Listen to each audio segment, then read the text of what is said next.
तो मेरे प्यारे बच्चों, नेक्स्ट क्वेश्चन हमारे पास में क्वेश्चन नंबर 130 है।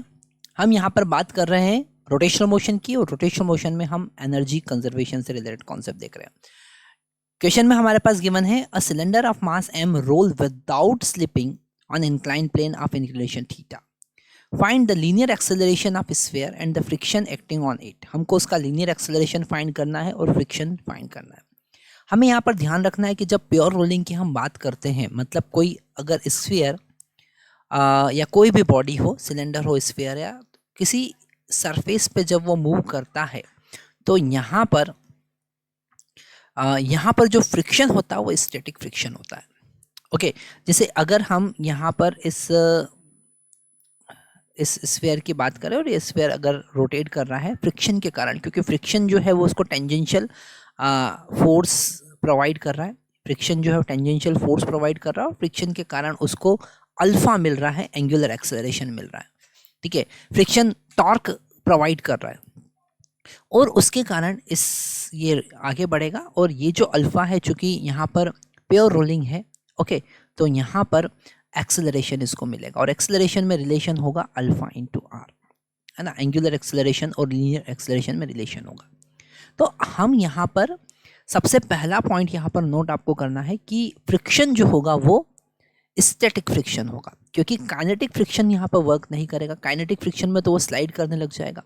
तो ये जो फ्रिक्शन है ये आपको लिख लेना है कि ये स्टैटिक फ्रिक्शन होगा। इसलिए ही तो रोलिंग फ्रिक्शन जो है वो ज़्यादा अच्छा होता है, क्योंकि वहाँ पर फ्रिक्शन का वैल्यू कम होता है, वो स्टैटिक होता है। तो यहाँ पर रोलिंग फ्रिक्शन या फिर हम स्टैटिक फ्रिक्शन की बात कर रहे हैं।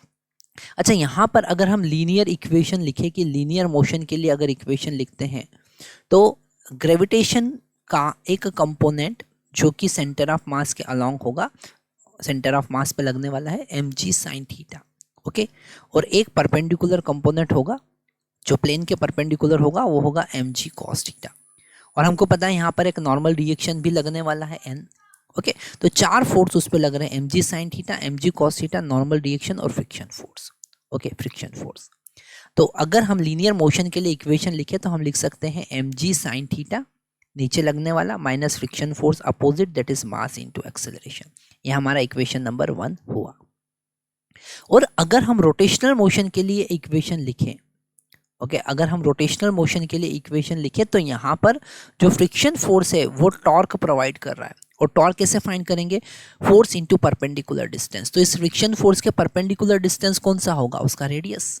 ओके, तो force into perpendicular distance is equal to I into alpha. वैसे तो यहाँ पर उन्होंने सिलेंडर दे रखा है, पर हम उसका आई का वैल्यू सबसे लास्ट में पुट करेंगे, क्योंकि हमारे पास जनरल इक्वेशन आ जाएगा।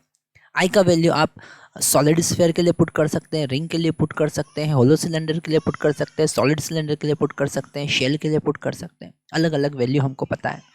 तो यहाँ पर अल्फा का वैल्यू, चूंकि हमको यहाँ पर फाइंड करना है लीनियर एक्सेलरेशन, अल्फा हमें फाइंड नहीं करना है, तो इस अल्फा का वैल्यू हम यहाँ पर a बाई आर पुट कर सकते हैं। अभी हमने यहाँ पर रिलेशन देखा, अल्फा एंगुलर एक्सेलरेशन और लीनियर एक्सेलरेशन में रिलेशन।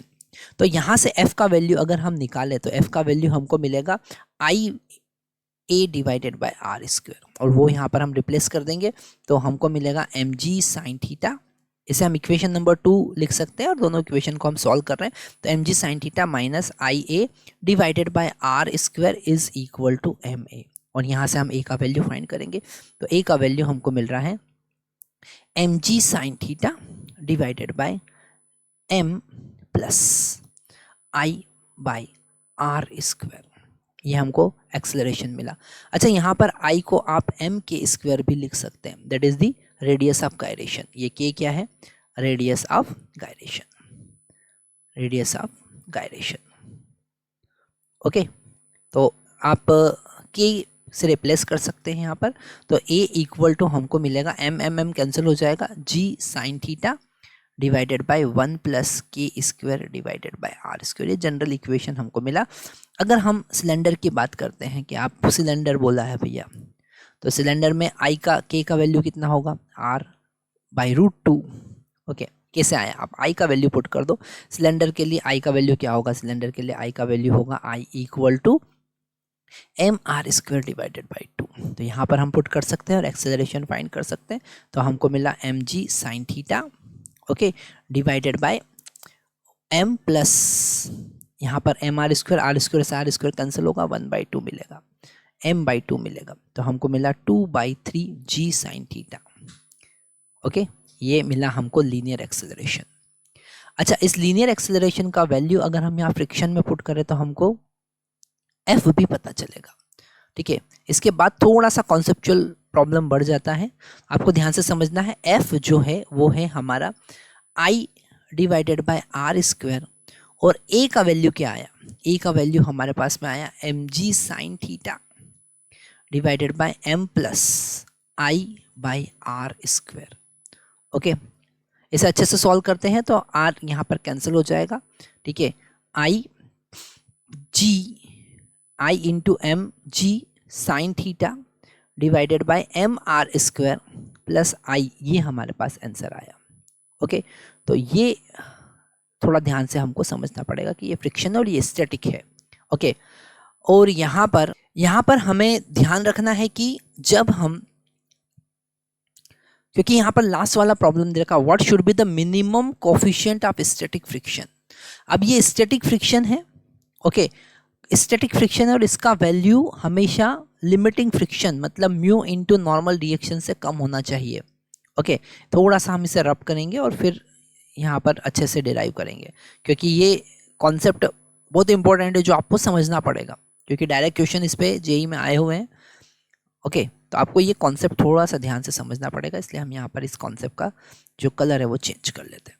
ओके, तो यहाँ पर अगर हम फ्रिक्शन की बात करें तो ये फ्रिक्शन जो है वो लिमिटिंग फ्रिक्शन मतलब mu S into normal reaction से कम होना चाहिए या उसके बराबर है, जो कि मिनिमम वैल्यू हम उससे फाइंड करेंगे। तो यहाँ पर friction force I into M g into sine theta divided by I plus M R square. Okay, should be less than और इक्वल टू म्यू एस, और नॉर्मल रिएक्शन हमको पता है एम जी कॉस थीटा, वो हम पहले ही discuss कर चुके हैं कि ये जो एम जी कॉस थीटा है वो नॉर्मल रिएक्शन के बराबर होगा, क्योंकि इस डायरेक्शन में तो वो मूव कर नहीं रहा है, परपेंडिकुलर डायरेक्शन में मूव नहीं कर रहा है, तो दोनों इक्वल होंगे, बैलेंस कर दिए एक दूसरे को। यहाँ पर एम जी से एम जी आप कैंसिल कर सकते हैं, और आई साइन थीटा, ओके, और ये sine theta divided by cos theta क्या होगा, टेन थीटा, तो आप लिखेंगे I tan theta divided by I plus M R square. Okay, should be less than mu S, और यहाँ पर मिनिमम फ्रिक्शन कोफिशिएंट फाइंड करना है, तो म्यू का अगर मिनिमम वैल्यू फाइंड करना तो इक्वल ले लो, मतलब I tan theta divided by I plus M R square. इतना फ्रिक्शन तो होना ही चाहिए। ओके, इससे ज़्यादा चलेगा, इतना तो मिनिमम होना ही चाहिए, नहीं तो स्लाइड करने लग जाएगा। ये बहुत इंपॉर्टेंट कॉन्सेप्ट है जो प्रैक्टिकली समझ में आता है कि अगर फ्रिक्शन प्रॉपर नहीं हुआ दोनों सरफेस के बीच में तो वो रोल नहीं करेगा। ठीक है, वो स्लाइड करने लग जाएगा। ठीक है, तो इतना मिनिमम फ्रिक्शन रिक्वायर्ड है तो ही वो फ्रिक्शन कोफिशिएंट रिक्वायर्ड है तो ही वो रोलिंग करेगा, नहीं तो वो स्लाइड करने लग जाएगा। Thank you very much.